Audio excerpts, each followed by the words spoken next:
A CNN panel just witnessed something almost impossible in modern American politics. A Trump advisor and a progressive Democrat actually agreed on something.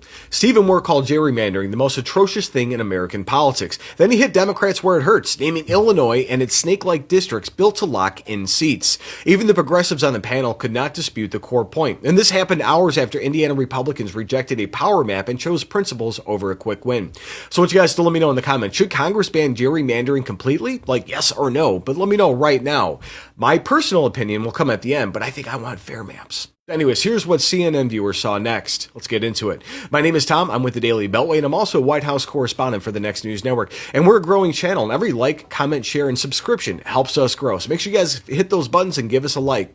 So we're going to get to Stephen Miller right now, just having fun with the CNN paper. Here's my concern, and I think this is something that you mentioned. Every state, virtually every state is gerrymandering. And Republicans can't unilaterally disarm here. In other words, you've got a kind of an arms race on who can gerrymander their state the most to win the most seats, given the fact that there's only, a 3 or 4, what's the Republican majority in the House, like 3 or 4 right now. Every seat matters, and that's why you've got this thing going on. But don't you acknowledge that in this moment, right, as we sit here now, we wouldn't be having this conversation at all had Trump and his party said, we need to protect ourselves from losses in the 2026 midterm elections. Yeah, we wouldn't be talking about the Democrats' corruption right now had Trump not said, let's go ahead and do the same thing. Democrats get away with this stuff for decades because they just do it. And then conservatives and Republicans, we complain, and then we just get told to shut up.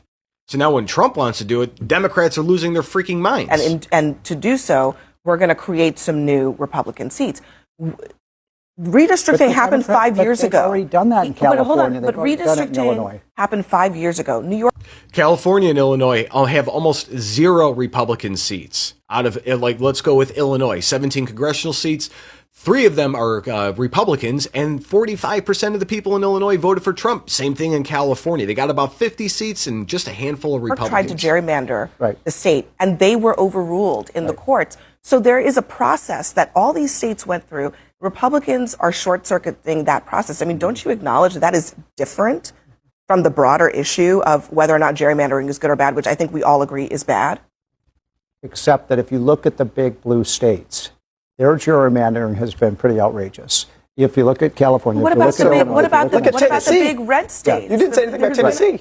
But not to the extent, I mean, California, as you said, you know, that 42% of the people in California are Republicans, and there's virtually hardly any Republican seats out of their 50 or so. So and incidentally, on the racial issue,